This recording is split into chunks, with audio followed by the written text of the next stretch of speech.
विद्यार्थी मित्र, प्राकृतिक भूगोलाच्या अभ्यासामध्ये आपण सागरतळ रचनेविषयी माहिती पाहत आहोत। पृथ्वीवरील महत्त्वाची जी काही आवरणं आहेत त्यामध्ये मृदावरण, वातावरण आणि जलावरण ही 3 मुख्य आवरणं आहेत। यापूर्वी आपण मृदावरण व वातावरण याविषयी सखोल अशी माहिती पाहिलेली आहे आणि आपण आता जलावरणाविषयी माहिती पाहत आहोत। तर आपणाला सर्वांना कल्पना आहे की पृथ्वीवर पाण्याचं असणारं जे काही क्षेत्र आहे हे 71% आहे आणि 29% भाग हा जमिनीचा आहे। तर 71% भाग हा जो महासागराने जो काही व्यापलेला आहे त्या क्षेत्राचं कशा पद्धतीने वितरण होतं त्या संदर्भात हा जो काही ही माहिती आहे त्यामध्ये प्रमुख महासागर आणि त्याने व्यापलेलं जे काही क्षेत्र आहे या क्षेत्राबद्दल माहिती दिलेली आहे। तर त्यामध्ये सुरुवातीला सर्वात मोठा समजला जाणारा जो महासागर आहे तो महासागर म्हणजे पॅसिफिक किंवा प्रशांत महासागर आहे। या महासागराने 165.5 दशलक्ष चौरस किलोमीटर हे इतकं क्षेत्र या महासागराने व्यापलेलं आहे आणि एकूण जलाशयाचं जे काही क्षेत्र आहे त्या क्षेत्रापैकी 45.6 इतक्या टक्क्यामध्ये क्षेत्र या महासागराने व्यापलेलं आहे। त्यानंतर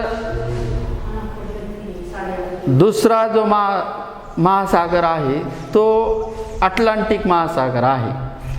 अटलांटिक महासागराचं जे काही क्षेत्रफळ आहे ते क्षेत्रफळ 82.1 दशलक्ष चौरस किलोमीटर आहे आणि याने शेकडा जे काही प्रमाण आहे हे शेकडा प्रमाण म्हणजे 22.3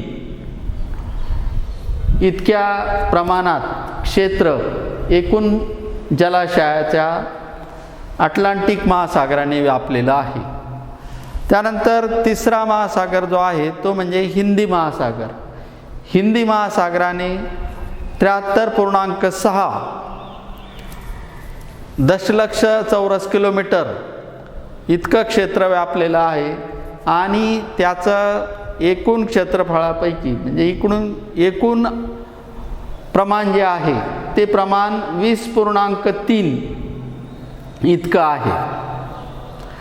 चौथा महासागराचं जे काही क्षेत्र आहे तो म्हणजे आर्क्टिक महासागर आहे। आर्क्टिक महासागराने 14 दशलक्ष चौरस किलोमीटर क्षेत्र व्यापलेलं आहे आणि एकूण जे काही शेकडा प्रमाणात जर त्याचा विचार केला तर ते 3.8 इतकं आहे। या व्यतिरिक्त म्हणजे हे प्रमुख जे काही 4 महासागर आहे या 4 महासागरा व्यतिरिक्त इतर जे काही छोटे मोठे जे काही समुद्र आणि जलाशय आहेत त्याने 27.8 दशलक्ष चौरस किलोमीटर इतकं क्षेत्र हे व्यापलेलं आहे आणि त्याचं जे काही शेकडा प्रमाण आहे ते 7.7 इतकं आहे। म्हणजे जे काही आपण 71% भाग हा महासागराचा आहे त्याचं आपण महासागर आणि इतर भागामध्ये कशा पद्धतीने वितरण होतं याविषयी सखोल अशी जी काही माहिती आहे ही आपण पाहिलेली आहे। तर हे जे काही क्षेत्रफळ आहे हे सर्व आकडे जे आहे हे दशलक्ष चौरस किलोमीटरचे आहे आणि एका बाजूला हे शेकडा प्रमाण दर्शवलेलं आहे। तर अशा पद्धतीने महासागराचं हे वितरण आणि क्षेत्रफळ शेकडा प्रमाण आपण पाहिलेलं आहे। त्यानंतर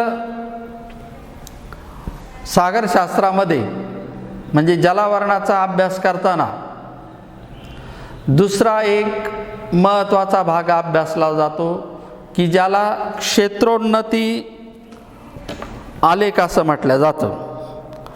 तर या आलेखामध्ये म्हणजे भूपृष्ठावरील विविध उंचीवरील जे काही प्रदेश आहे त्या प्रदेशाचं क्षेत्रफळ आणि महासागरातील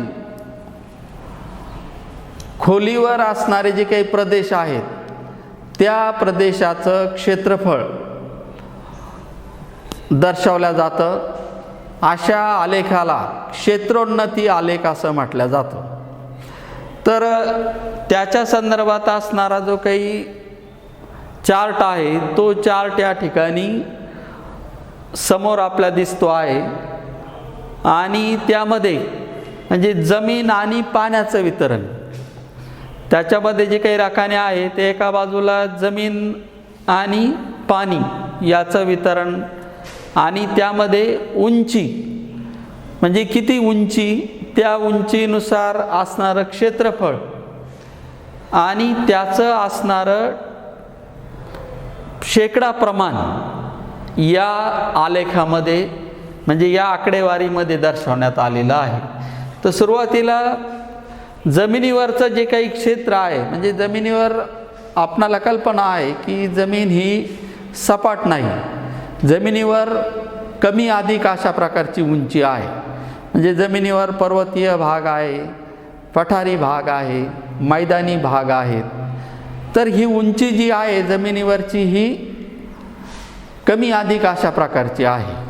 आणि मग या कमी अधिक उंचीच्या प्रदेशाने म्हणजे कमी अधिक उंचीच्या असणाऱ्या भागाने कोणत्या भागाने किती क्षेत्र व्यापलेलं आहे त्याची आकडेवारी जी आहे ही या ठिकाणी एका बाजूला जमिनीची दर्शवण्यात आलेली आहे, तशीच दुसऱ्या बाजूला पाण्याची दर्शवण्यात आलेली आहे. म्हणजे महासागराचा जो काही भाग आहे या महासागरामध्ये म्हणजे जमिनीवर जसा कमी जास्त उंची आहे तसंच महासागराच्या संदर्भात आहे. महासागरामध्ये समुद्र सपाटीपासून खोली ही मोजल्या जाते, किती खोलगट भाग त्या महासागरामध्ये आहे आणि एकंदर त्या खोलीच्या अनुषंगाने त्या भागाने किती क्षेत्र व्यापलेलं आहे. तर एकंदर जमिनीच्या संदर्भात जर आपण पाहिलं तर जमिनीवर सर्वात उंचीचा असणारा जो काही भाग आहे तो म्हणजे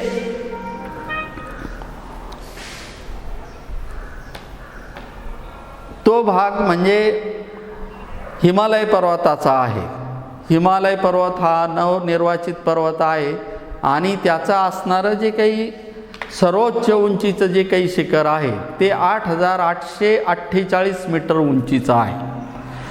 तसंच समुद्रामध्ये सुद्धा खोली आढळते. म्हणजे किनाऱ्यापासून अंतर्गत भागामध्ये खंडांत उताराचा भाग सुरुवात होतो आणि खंडांत उतारानंतर पुढे जसजसं आपण समुद्रामध्ये जातो तसतसं खोलीचे भाग चालू होतात. तर त्यामध्ये समुद्रामध्ये सुद्धा जास्त खोलीचे भाग आहेत आणि समुद्रावर सुद्धा म्हणजे समुद्र पूर्ण असा सपाट अशा प्रकारचा नाही, समुद्रावर सुद्धा विविध प्रकारची भूरूपं आहेत. तर त्या अनुषंगाने आपण या ठिकाणी जमीन आणि पाणी आणि त्यामध्ये जमिनीवर असणारी उंची तसंच पाण्यामध्ये किंवा समुद्रामध्ये असणारी जी काही खोली आहे त्याच्या अनुषंगाने कोणी किती क्षेत्र व्यापलेलं आहे ती आकडेवारी या चार्टमध्ये आपणाला दिसत आहे. तर पहिला जो काही रकाना आहे तर त्यामध्ये जमिनीवरचा जो काही भाग आहे तो म्हणजे 3,600 मीटर्स ही जी काही उंची आहे ही मीटर्समध्ये दर्शवण्यात आलेली आहे.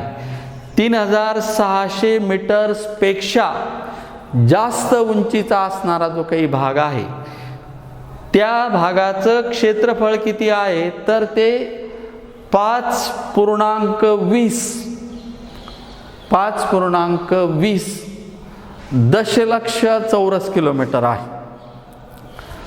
म्हणजे इथं उंची मीटर्समध्ये आहे आणि जे काही क्षेत्रफळ दर्शवण्यात आलेलं आहे ते क्षेत्रफळ दशलक्ष चौरस किलोमीटरमध्ये दर्शवण्यात आलेलं आहे. तर 3600 मीटरपेक्षा जास्त उंचीचा जो काही भाग आहे त्याचं क्षेत्रफळ आहे 5.20 दशलक्ष चौरस किलोमीटर आणि त्याचं जे काही प्रमाण आहे ते शेकडा प्रमाण जे आहे हे 1% आहे. म्हणजे जास्त उंचीचा जो काही जमिनीवरचा जो भाग आहे हा एकूण जमिनीवरच्या भागापेक्षा म्हणजे एकूण जमिनीवर असणाऱ्या भागामध्ये फक्त 1% आहे. जास्त उंचीचे जे काही भाग आहे. त्यानंतर दुसरा जो काही भाग आहे तर त्यामध्ये 1800 मीटर्स ते 3600 मीटर ही उंची दर्शवलेली आहे.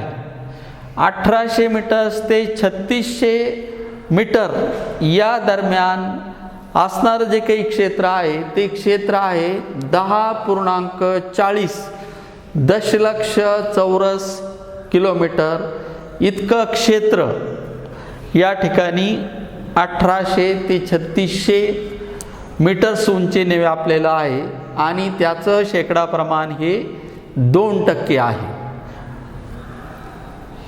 त्यानंतर तिसऱ्यामध्ये आपण 900 ते 1800 मीटर्स उंचीचा जो काही भाग आहे 900 ते 1800 मीटर्स म्हणजे आपण जर आपल्या भागाच्या संदर्भात जर विचार केला तर 900 मीटर्सपेक्षा जास्त उंचीचा जो भाग आहे हा फक्त आपणाला अकोल्याला पाहायला मिळू शकतो समुद्रसपाटीपासून. आणि त्यामध्ये सुद्धा कळसुबाईची जी काही उंची आहे ती यामध्ये ह्या रेंजमध्ये येते थोडक्यात. तर 900 ते 1800 मीटर्स उंचीचा जे काही क्षेत्रफळ आहे त्या क्षेत्रफळामध्ये म्हणजे 26% म्हणजे 26 दशलक्ष चौरस किलोमीटर इतका भाग इतक्या उंचीने व्यापलेला आहे आणि त्याचं जे काही प्रमाण आहे ते प्रमाण एकूण जमिनीच्या प्रमाणापैकी 5% इतकं आहे. त्यानंतर चौथा जो काही भाग आहे त्यामध्ये 180 मीटर ते 900 मीटर्स जी काही उंची आहे की विशेषतः पठारी भाग ज्याला म्हटला जातो म्हणजे हा इकडचा वरचा जो काही भाग आहे हा सर्व पर्वतीय भाग म्हणून ओळखला जातो. 180 ते 900 मीटर्स पर्यंतची जी काही उंची आहे या उंचीचा जो भाग आहे म्हणजे हा तसा पठारी भाग सुद्धा 600-700 मीटर्सपर्यंत असतो त्याच्याही पुढचा भाग यामध्ये समाविष्ट होतो. तर या प्रदेशाने किती क्षेत्रफळ व्यापलेलं आहे तर 66.10 दशलक्ष चौरस किलोमीटर इतकं क्षेत्र या भागाने व्यापलेलं आहे आणि त्याचं एकूण भूभागाशी असणारं जे काही प्रमाण आहे हे प्रमाण 13% आहे. 13% जो काही भूभाग आहे हा भाग हा 180 ते 900 मीटर्स उंचीच्या दरम्यानचा आहे. त्याच्या पुढचा जो काही भूभाग आहे तो म्हणजे समुद्र सपाटीपासून 180 मीटर्स म्हणजे किनारपट्टी लगत असणारे जे काही भाग आहे की ज्याची उंची जी आहे ती उंची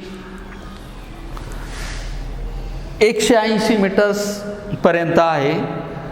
तर याने किती क्षेत्रफळ व्यापलेलं आहे तर हे क्षेत्रफळ आहे 8 दशलक्ष चौरस किलोमीटर आणि याचं शेकडा प्रमाण जे आहे हे 8% आहे. एकूण भूभागाच्या 8% जो काही भाग आहे त्याने ते व्यापलेलं आहे.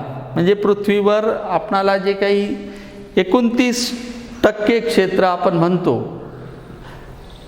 म्हणजे पृथ्वीचं एकूण असणारं जे काही क्षेत्रफळ आहे ते क्षेत्रफळापैकी 29% क्षेत्र हे जमिनीचं आहे आणि या जमिनीच्या क्षेत्राचं जे काही वितरण आहे ते वितरण आपण या उंचीच्या अनुसार घेतलेलं आहे.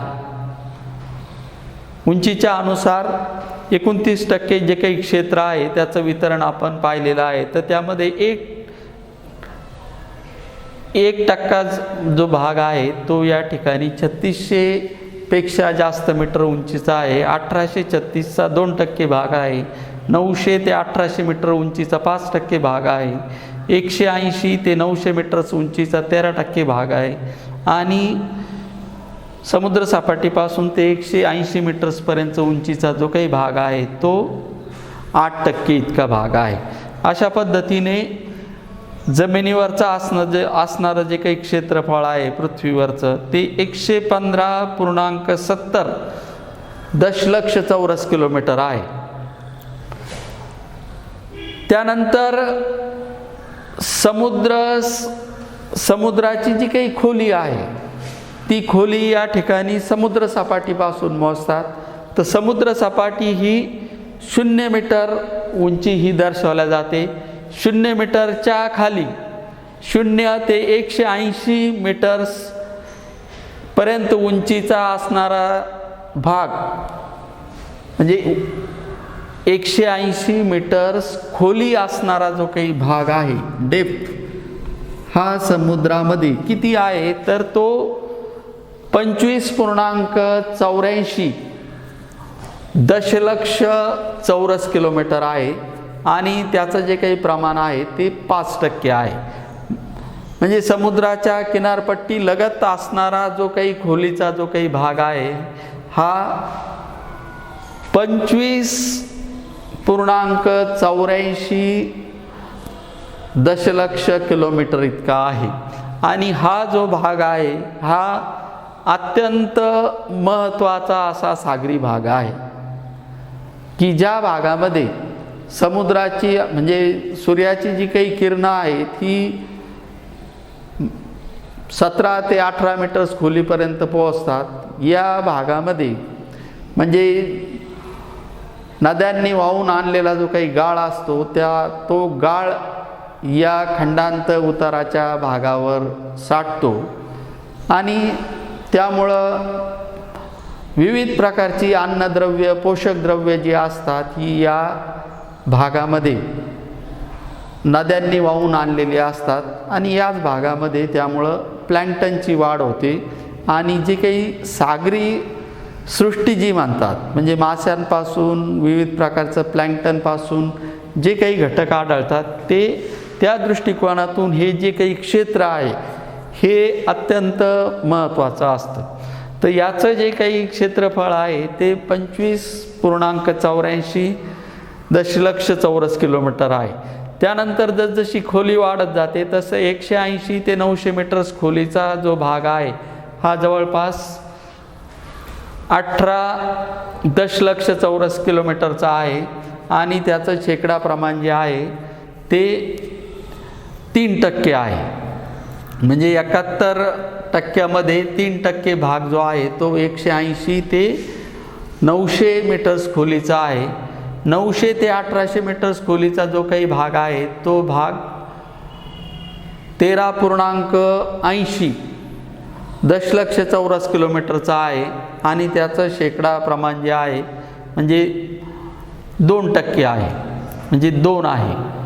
त्यानंतर 1800 ते 3600 चौरस किलोमीटरचा जो काही भाग आहे त्याने 70.84 दशलक्ष चौरस किलोमीटर इतकं क्षेत्र व्यापलेलं आहे आणि 71% हा भाग 71 यामध्ये याचा प्रमाण जे आहे हे 15 इतका आहे.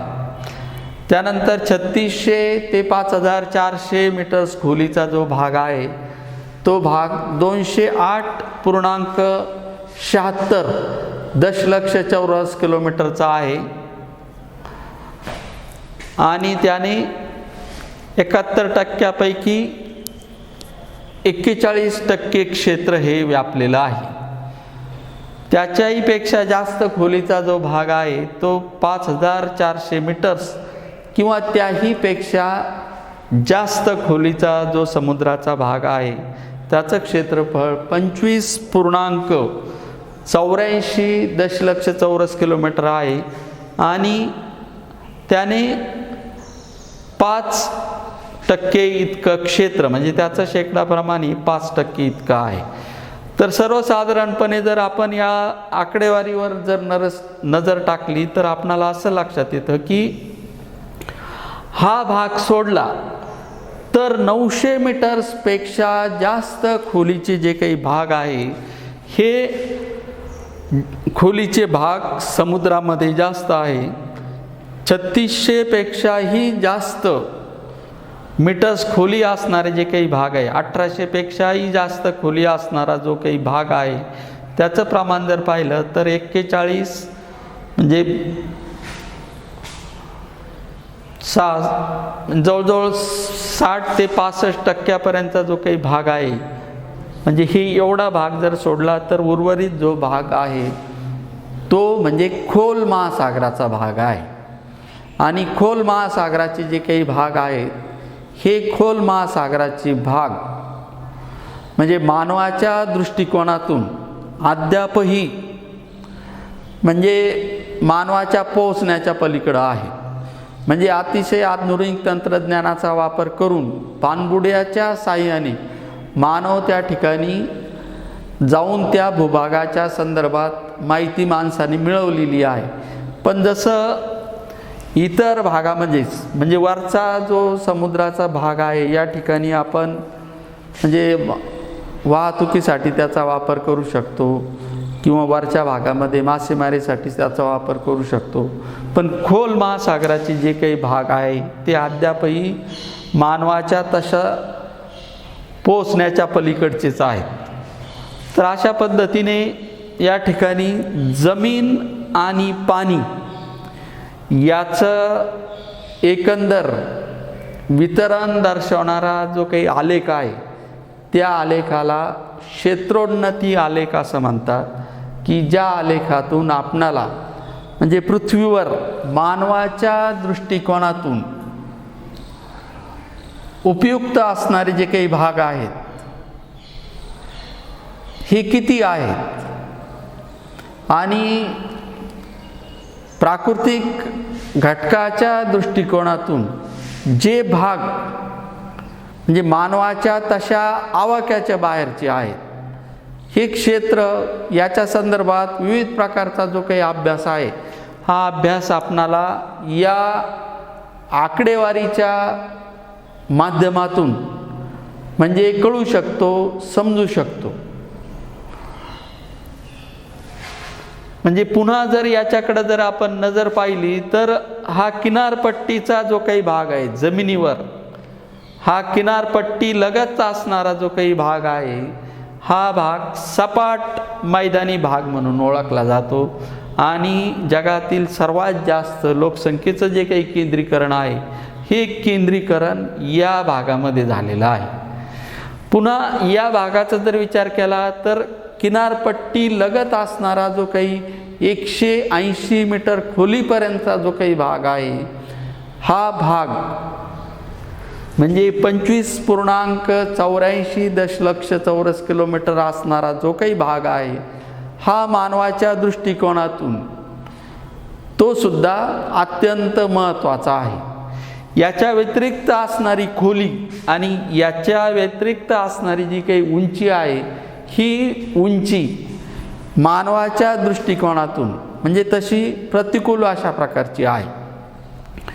तर महासागराचा सखोल असा जो काही अभ्यास आहे हा अभ्यास आणि महासागराचे असणारे विविध प्रकारचे जे काही गुणधर्म आहे या संदर्भात जो काही अभ्यास आहे हा अभ्यास करण्यासाठी आपणाला या क्षेत्रोन्नती आलेखाचा उपयोग होत असतो.